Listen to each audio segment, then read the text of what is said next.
Hello students, welcome to my channel. तो आज हम बात करेंगे एंटी हिस्टामिनिक के मास्ट सेल स्टेबलाइज़र ड्रग के बारे में। तो मास्ट सेल स्टेबलाइज़र ड्रग किस में देते हैं, तो इससे पहले मैंने पार्ट 1 ब्रोंकोडायलेटर में पूरी तरीके से डिटेल में मैंने पढ़ाया है। अगर प्रॉपर तरीके से इसमें कुछ भी नहीं समझ में आता है तो आप पार्ट 1 में जाके प्रॉपर तरीके से डिटेल में आप देख सकते हैं, वहाँ आपको प्रॉपर तरीके से समझ में आएगा। नेक्स्ट हम स्टार्ट करते हैं डेफिनेशन से। Mast cell stabilizer work to prevent allergic cell called mast cell from breaking open and releasing chemical that help cause inflammation। अब क्या है, इसमें जो मास्ट सेल स्टेबलाइज़र है वो क्या कर रहा है, क्या वर्क कर रहा है, तो प्रिवेंट कर रहा है किसके, एलर्जिक सेल को। और क्या बोल रहे हैं, इसे कॉल मास्ट सेल कह रहे हैं। ठीक है, जो हमारी मास्ट सेल है नॉर्मली हमारे सेल में होती है, और सेल से जब वो क्या होता है प्रॉपर तरीके से, जब हमारा इम्यूनोग्लोबिन ई जब हमारे इन्फेक्शन एंटीजन को किल कर देता है, और किल करने के बाद कहाँ आता है, हमारे मास्ट सेल में आके चिपक जाता है। ठीक है, अटैच हो जाता है। जब अटैच हो जाता है तो मास्ट सेल क्या हो जाते हैं, डिस्टर्ब हो जाते हैं। और मास्ट सेल डिस्टर्ब होने के बाद से क्या होता है, वो ब्रेक हो जाता है। जब ये ब्रेक ओपन हो जाएगा तो उसमें से क्या होगा, बहुत सारे ऐसे रिलीजिंग केमिकल रिलीज़ होंगे। तो क्या क्या रिलीज़ होगा, तो इसमें नॉर्मली बहुत सारे कैसे केमिकल्स मेडिएटर्स कहते हैं। अब जो मेडिएटर्स कौन कौन से ऐसे होते हैं, तो साइटोकाइनिन्स होता है, हिस्टामिन होता है, देन प्रोस्टाग्लैंडिन होता है, सेरोटोनिन होता है। ठीक है, जो सेरोटोनिन होता है तो वो क्या रिलीज, ये सब क्या क्या है, नॉर्मली मेडिएटर्स है। तो इसमें लिखा नहीं है प्रॉपर तरीके से, मैंने बता दिया है। तो इसमें क्या करेगा, जब ये सब प्रॉपर तरीके से ये मेडिएटर्स केमिकल्स रिलीज़ होंगे तो क्या कॉज करेगा, हेल्प कॉज इन्फ्लामेशन। क्या करेगा, इन्फ्लामेशन कॉज करेगा। They are not effective once the allergic reaction has occurred and mediator are released from mast cell। अब क्या होगा इसमें, they are not effective once the allergic reaction का means ये जो मास्ट सेल ड्रग है proper तरीके से जब पेशेंट को एलर्जिक पूरी तरीके से कॉज हो गया, मतलब कि क्या है, अस्थमा अटैक आ चुका है, तो उस दौरान ये क्या है, इफ़ेक्टिव नहीं होगी। क्यों नहीं होगी, तो आगे पढ़ते हैं हम। क्योंकि इसमें से क्या हो रहा है, जो मेडिएटर्स हैं जब वो रिलीज़ हो जा रहे हैं प्रॉपर तरीके से किस में, मास्ट सेल में से, तो ये क्या होगा, प्रॉपर तरीके से mast cell stabiliser drug effective नहीं होगा। इसमें क्या है, so they are useless during asthmatic attack. Same as मैंने अभी बताया कि जब पेशेंट को अस्थमेटिक अटैक आ गया है तो ये जो मास्ट सेल स्टेबलाइज़र ड्रग है वो क्या है, यूजलेस है। ठीक है, क्यों यूजलेस है, क्योंकि अगर पेशेंट को क्या हुआ, अस्थमेटिक अटैक आ गया तब हम दे रहे हैं तो उस दौरान क्या होगा, ये इफ़ेक्टिव नहीं होगा। क्योंकि ये जो मास्ट सेल स्टेबलाइज़र ड्रग है वो हम प्रॉपर तरीके से किस में दे रहे हैं, तो आगे पढ़ते हैं। They are used in the prophylaxis of asthma. Same as a condition किस में दे सकते हैं, प्रोफाइलैक्सिस ऑफ अस्थमा वाले पेशेंट में दे सकते हैं। मतलब कि पेशेंट को अस्थमा नहीं हुआ, पेशेंट को अस्थमा के सिम्टम्स आ रहे हैं, स्टार्टिंग होने वाला है, अभी हुआ नहीं है, तो उससे उस अस्थमेटिक डिसीज़ से बचने के लिए हमें क्या देना है, प्रोफाइलैक्सिस ट्रीटमेंट करना है। और प्रोफाइलैक्सिस ट्रीटमेंट के लिए हमें क्या लेना है, मास्ट सेल स्टेबलाइज़र ड्रग लेना है, क्योंकि एक्यूट अटैक के लिए, ना कि मतलब क्रॉनिक अटैक के लिए। नेक्स्ट हम आगे बढ़ते हैं, मैकेनिज्म ऑफ एक्शन। अब मैकेनिज्म ऑफ एक्शन क्या है, तो अब क्या है इसमें, जो नॉर्मली जो हमारा मास्ट सेल स्टेबलाइज़र ड्रग है वो क्या काम करेगा, उसका मेन एक्शन क्या है, तो हम ड्रग बैक साइड पढ़ेंगे। अभी हम उसके मैकेनिज्म ऑफ एक्शन के बारे में पढ़ लेते। तो मैकेनिज्म ऑफ एक्शन क्या करेगा, these drugs inhibit the release of mediators of inflammation, thus prevents bronchospasm and inflammation following exposure to allergen. Therefore, these drugs are used for prophylaxis. ठीक है। इसमें क्या है, ये जो मेडिएटर्स मास्ट सेल स्टेबलाइज़र हैं वो क्या करेगा, ये जो मास्ट सेल स्टेबलाइज़र की जो ड्रग्स हैं वो क्या रिलीज़ करेंगे, वो क्या इनहिबिट करेंगे, तो ये इनहिबिट करेगा, ड्रग इनहिबिट क्या करेगा, इसमें जो मेडिएटर्स रिलीज़ हो रहे थे मास्ट सेल में से उसको क्या कर देगा, इनहिबिट कर देगा। जब ये इनहिबिट कर देगा मेडिएटर्स, तो इसमें जो इन्फ्लामेशन कॉज कर रहा था मेडिएटर रिलीज़ होने की वजह से, उसको भी क्या करेगा, प्रिवेंट कर लेगा। और क्या प्रिवेंट करेगा इसमें, ब्रोंकोस्पाज्म, क्योंकि इन्फ्लामेशन जब कॉज हो रहा तो क्या हो रहा था, जो नॉर्मली ब्रोंकस की जो मसल्स थी वो क्या हो जा रही थी, स्पाज्म हो जा रही थी। तो उस ब्रोंकस के स्मूथ मसल स्पाज्म हो जा रहे थे, तो उस दौरान हमें क्या हो रहा था, इन्हेलेशन में दिक्कत आ रही थी। जब इन्हेलेशन में दिक्कत आ रही थी तो उस दौरान पेशेंट को क्या हो रहा था, एस्थमेटिक अटैक होने के चांसेस हो रहे थे। तो उस दौरान क्या हो रहा था, जब ये ऐसे सिम्टम्स आ रहे हैं पेशेंट को, तो उस दौरान क्या लेना है, मास्ट सेल स्टेबलाइजर ड्रग लेके उसका क्या करना है, प्रॉपर तरीके से प्रोफाइलैक्सिस कर लेना है। And inflammation following exposure to allergen. अब क्या इसमें, अब इन्फ्लामेशन हो रहा है, किस वजह से हो रहा है, पेशेंट क्या कर रहा है, एक्सपोजर हो रहा है किसी भी एलर्जिक रिएक्शन की वजह से, कोई भी एलर्जन कॉज हो रहा है, बार बार छींक आ रहा है, बार बार सांस में दिक्कत आ रही है, तो ये क्या कर रहा है, धीरे धीरे पेशेंट को सिम्टम्स कॉज कर रहा है, किसका, नॉर्मली एस्थमेटिक का। तो अभी एस्थमेटिक प्रॉपर तरीके से हुआ नहीं है, लेकिन क्या है, अब धीरे धीरे एस्थमेटिक अटैक आने वाला है।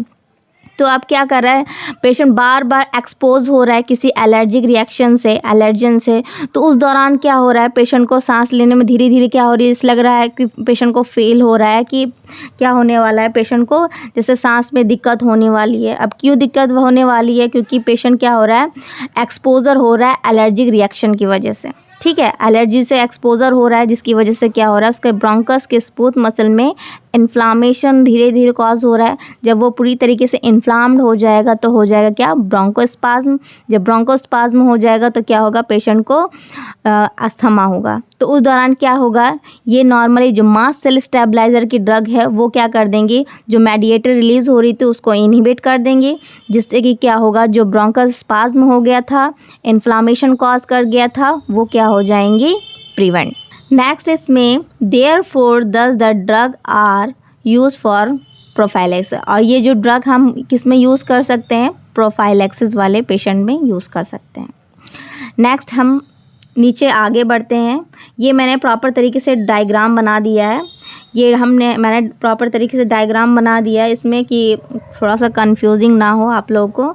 तो इसमें क्या है, ये सबसे पहले हम स्टार्ट करते हैं कि पेशेंट को क्या हो रहा है, एस्थमेटिक अटैक आने वाला है, मतलब कैसा सिम्टम्स कॉज हो रहा है। तो उस दौरान क्या लेगा पेशेंट, ये क्या है, इनहेलर, ये क्या है, इनहेलर। तो इनहेलर क्या करेगा, जैसे ही पेशेंट इनहेल करेगा तो ये क्या होगा, इनहेलर साइक्लिक इनहिबिटर। वो क्या होगा, जो इनहेलर है वो क्या करेगा, जो पेशेंट को एस्थमेटिक सिम्टम्स कॉज आ रहे थे तो उस दौरान ये क्या कर देगा, उस सिम्टम्स को इनहिबिट कर देगा। अब इनहिबिट कर देगा तो क्या होगा, इसमें जो ओवा चैलेंज होगा, ओवा चैलेंज में क्या होगा इसमें, तो एक साइड स्टार्टिंग में क्या हो रहा था, जो मास्ट सेल डीग्रैनुलेशन हो रहे थे। और डीग्रैनुलेशन में क्या हो रहा था, जब ये मास्ट सेल क्या हो रहा था, जब ब्रेक हो रहा था, तो इसमें से देखो ये सब, ये जो ब्लैक ब्लैक दिख रहे हैं आपको पर्पल्स कलर के, तो ये क्या हो रहे हैं, डार्क कलर के। तो ये क्या हो रहे हैं, प्रॉपर तरीके से इसमें से मेडिएटर्स रिलीज़ हो रहे हैं। जब ये मेडिएटर रिलीज़ होंगे तो उस दौरान क्या होगा, जब मेडिएटर रिलीज़ होगा तो इसमें क्या होगा, अर्ली एस्थमेटिक अटैक या रिस्पांस। तो इसमें क्या होगा, एस्थमेटिक रिस्पांस दिखेगा इसमें। तो इसमें क्या कर देना हमें, जैसे ही पेशेंट क्या लेगा, इनहेलर लेगा, तो इनहेलर क्या कर देगा, इस सिम्टम्स को इनहिबिट कर देगा। जब इस सिम्टम्स को इनहिबिट कर देगा तो उस दौरान क्या होगा, जैसे ही पेशेंट इनहेलर लेगा तो इनहेलर क्या कर देगा, इस सिम्टम्स को इनहिबिट कर देगा। और सिम्टम्स में क्या होंगे, जैसे ओवा चैलेंज का मतलब ये हो रहा था कि जब मास्ट सेल रिलीज़ हो रहे थे तो ओवा का मतलब है इसमें ओवल एल्बुमिन। ओवल एल्बुमिन क्या कॉज करता है मेनली, तो ये राइनाइटिक कॉज करता है। ठीक है। तो इसमें मैंने OVA शॉर्ट फॉर्म से लिखा है। OVA का मतलब है ओवा एल्बुमिन, और ओवा एल्बुमिन का क्या काम होता है, जब मास्ट सेल डिग्रैनुलेशन होने लगते हैं तो इसमें होता क्या है, ओवल एल्बुमिन रिलीज़ होता है, और ओवल एल्बुमिन क्या कॉज करता है, तो एक्यूट राइनाइटिस कॉज करता है। तो इसमें क्या है, इसमें इतना प्रॉपर तरीके से फंक्शन प्रॉपर तरीके से पता चला। तो इसमें क्या होगा, नॉर्मल तो जब इनहेलर देंगे तो इनहिबिट होगा, तो ओवा चैलेंज होगा। तो उस दौरान ये क्या होगा, जो ओवा प्लस क्या था, इसमें सिम्टम्स थे, मतलब एक्यूट राइनाइटिस जैसे एलर्जी कॉज हो रहा था, तो उसके साथ साथ क्या हो रहा था, सिम्टम्स भी इनहिबिट हो जा रहे थे। ठीक है। अब ओवा प्लस सिम्टम्स भी क्या हो गए, इनहिबिट हो गए। अब ये समझ में आया सभी स्टूडेंट्स को। तो यहाँ पे क्या हो रहा था, हमने इनहेलर यूज़ किया। इनहेलर में जब यूज़ किया तो नॉर्मल क्या था, इसमें जो इनहेलर जो हमने अभी आप आगे ड्रग्स के बारे में पढ़ेंगे। ये जो इनहेलर है, इनहेलर क्या करेगा, अब इनहेलर में क्या है, ड्रग्स हैं। अब ये ड्रग्स क्या करेगा, हम इनहेलर के थ्रू लेंगे, और इनहेलर के जब थ्रू हम ड्रग्स लेंगे तो वो क्या करेगा, ये सिम्टम्स को क्या करेगा, इनहिबिट करेगा। ये शॉर्ट फॉर्म में मैंने क्या लिखा है, सिम्टम इनहिबिटर, SYLAC। ठीक है। तो सिम्टम्स इनहिबिट करेगा।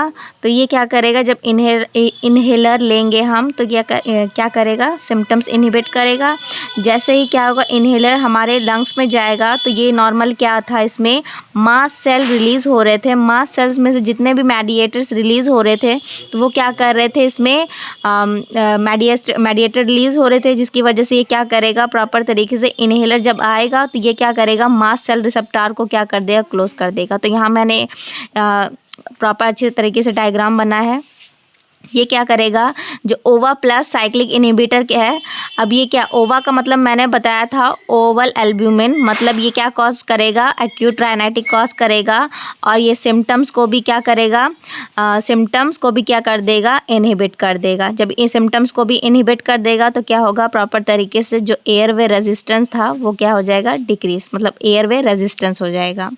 जो पेशेंट को अस्थमैटिक के सिम्टम्स आ रहे थे वो क्या हो जाएंगे, डिक्रीज़ हो जाएंगे। कैसे होंगे, तो ये क्या हो रहे थे, डायरेक्ट मास्ट सेल के रिसेप्टर को क्या कर दे रहे थे, ब्लॉक कर दे रहे थे। तो कैसे रिसेप्टर को ब्लॉक कर रहे थे, जो मास्ट सेल में से क्या जितने भी मेडिएटर्स निकल रहे थे तो वो कौन निकल रहा था, तो मेन कैल्शियम इंक्रीज़ कर रहा था। जो मेन कैल्शियम है वो जो इंक्रीज़ कर रहे थे, तो हमने क्या कर दिया, direct mast cell stabiliser drug ली और डायरेक्ट क्या कर दिया, इस मास्ट कैल्शियम को क्या कर दिया, इनहिबिट कर दिया। जब कैल्शियम को इनहिबिट कर दिया तो उस दौरान क्या हो रहा था, इसमें मास्ट सेल में से जितने मेडिएटर रिलीज़ हो रहे थे वो भी क्या हो गए, इनहिबिट हो गए।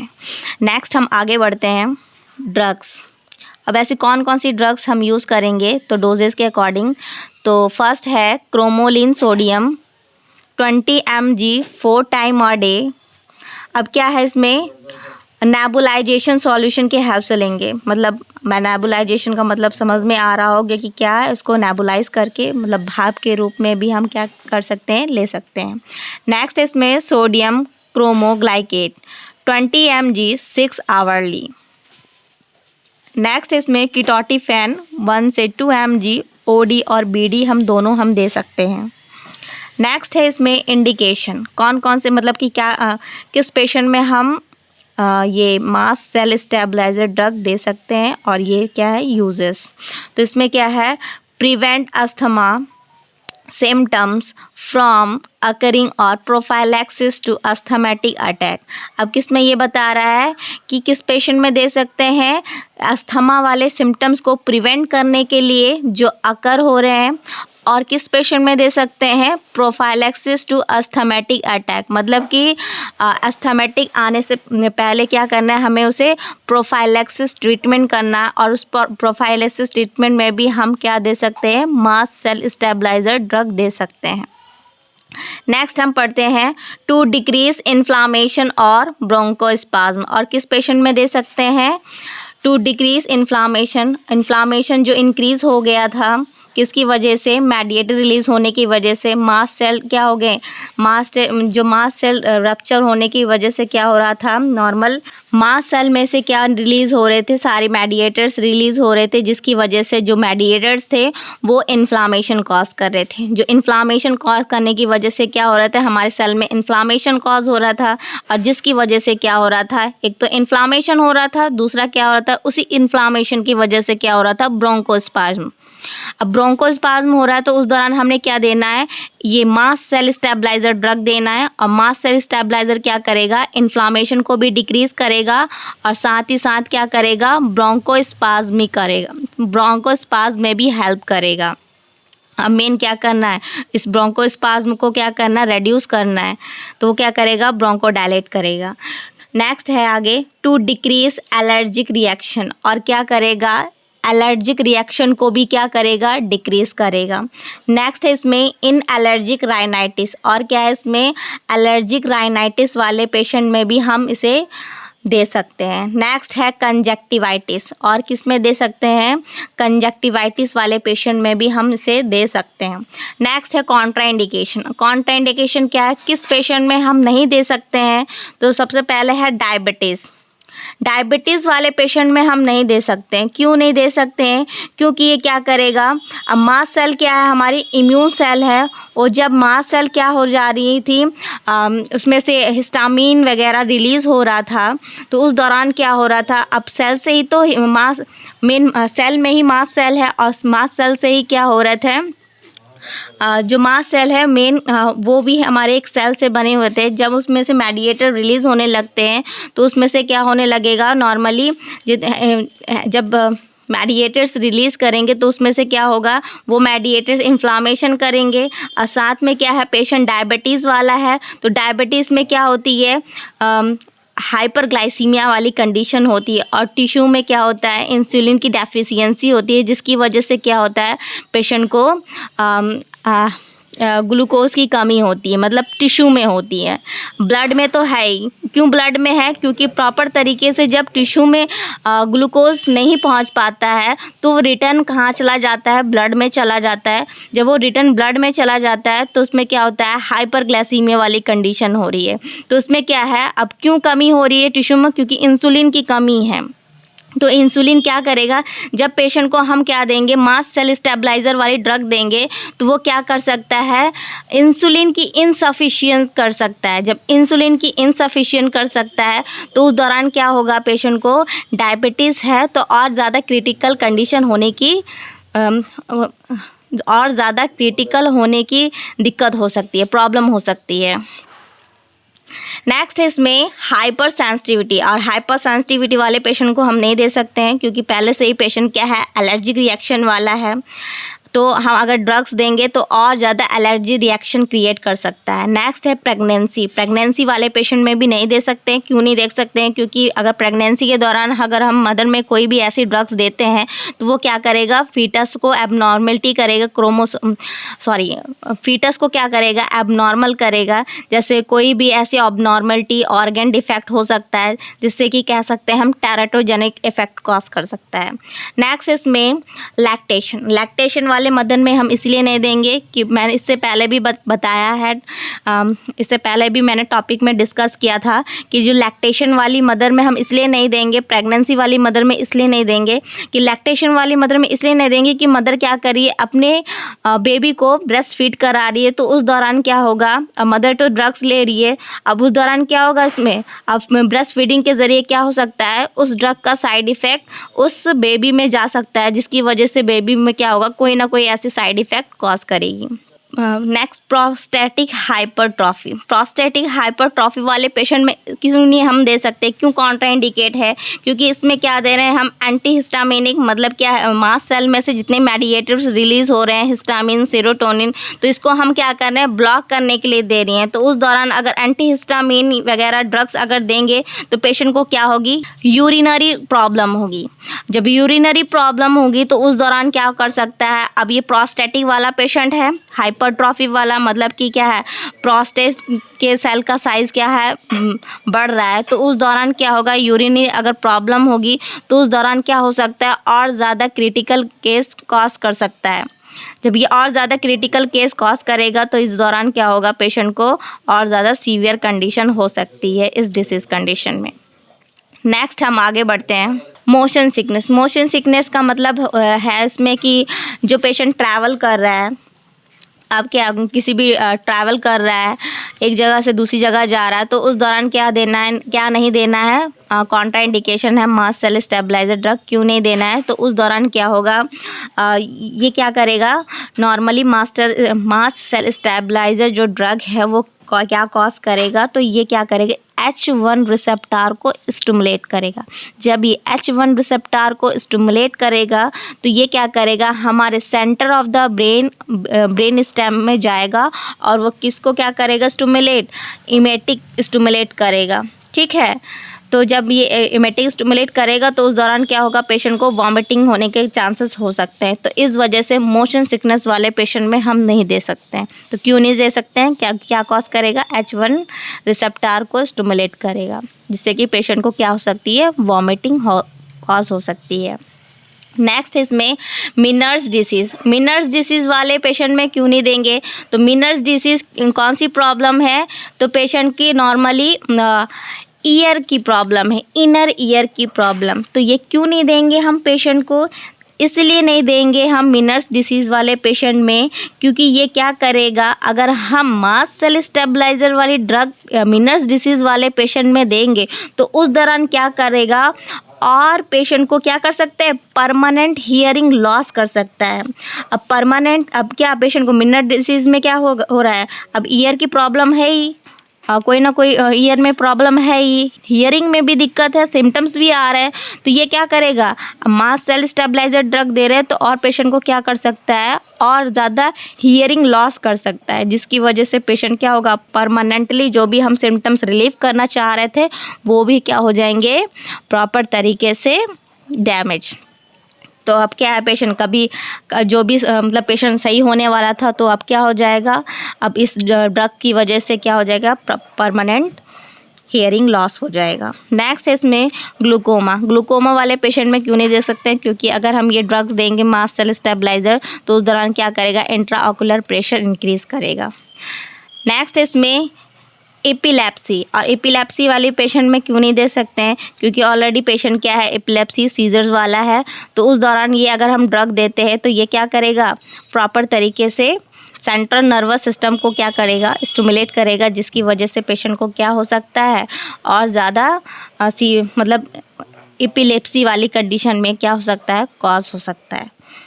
नेक्स्ट है इसमें renal dysfunction. Renal dysfunction and hepatic dysfunction.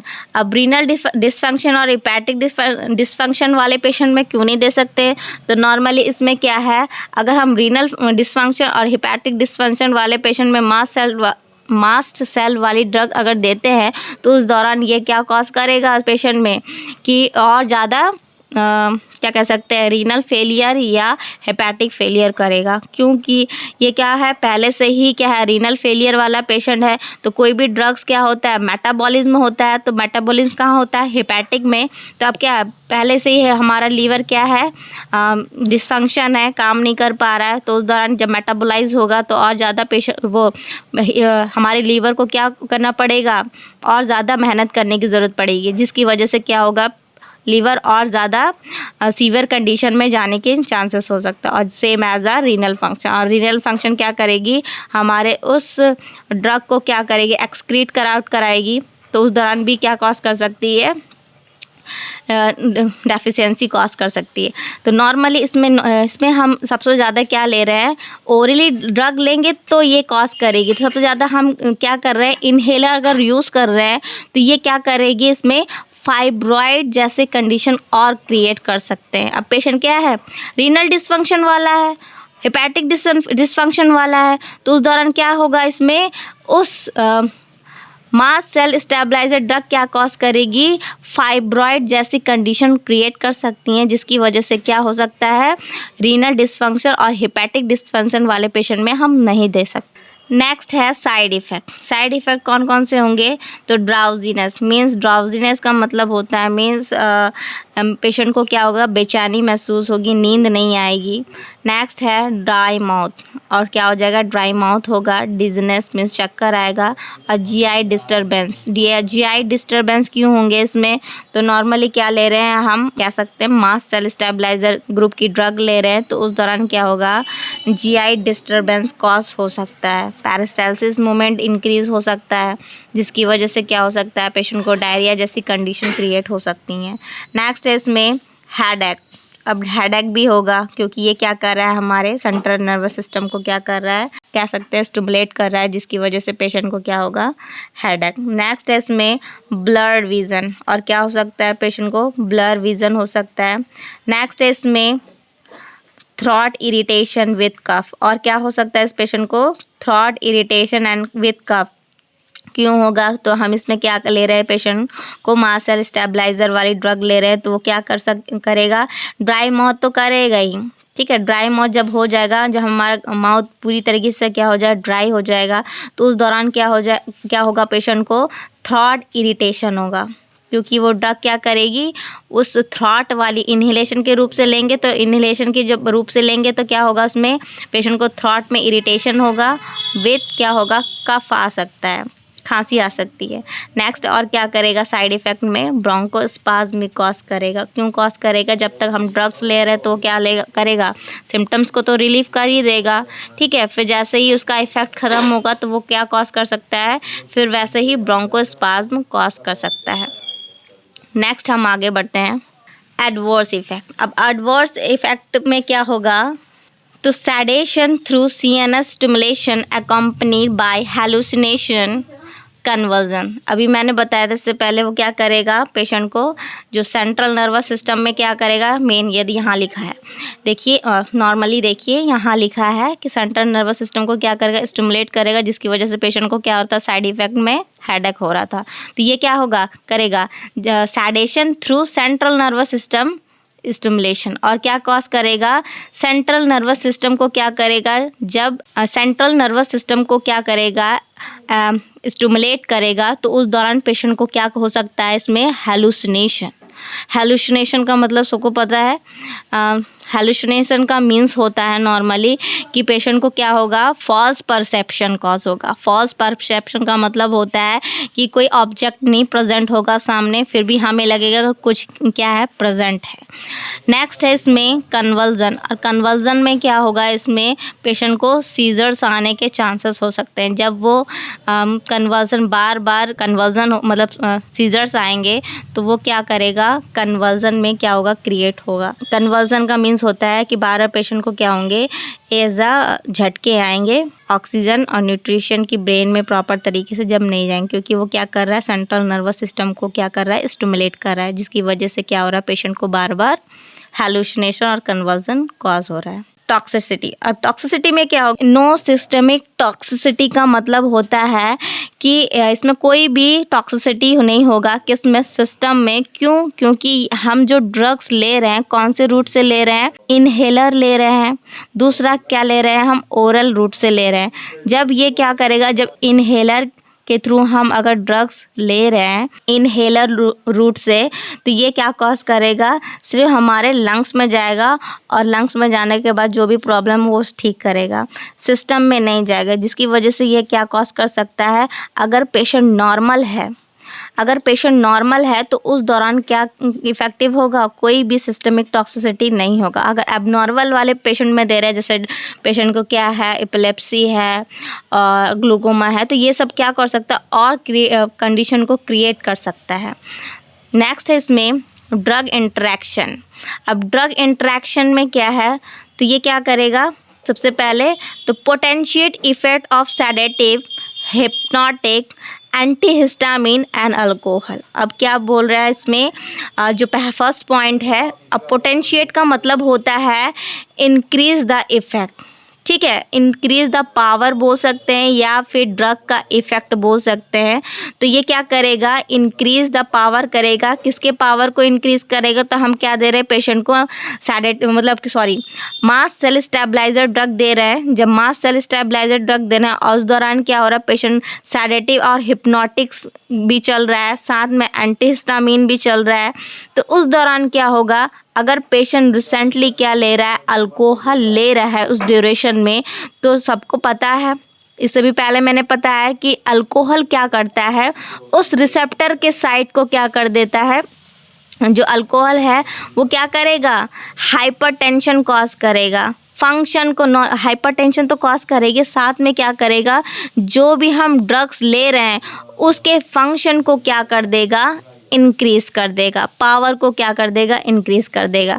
तो अगर कोई भी पेशेंट ड्रग ले रहा है और उस ड्यूरेशन में क्या ले रहा है, अल्कोहल ले रहा है, तो ऑफ कोर्स क्या होगा, उस दौरान उस ड्रग का इफ़ेक्ट क्या कर देगा, इंक्रीज़ कर देगा। पोटेंशिएट का मतलब यही है, उसके पावर को क्या कर देगा, इंक्रीज़ कर देगा। जब उसके पावर इंक्रीज़ हो जाएंगे तो उस दौरान पेशेंट को क्या हो सकती है, टॉक्सिसिटी कॉज कर सकती है। नेक्स्ट पॉइंट है इसमें reversible fall in platelet count with concomitant use of oral anti diabetes.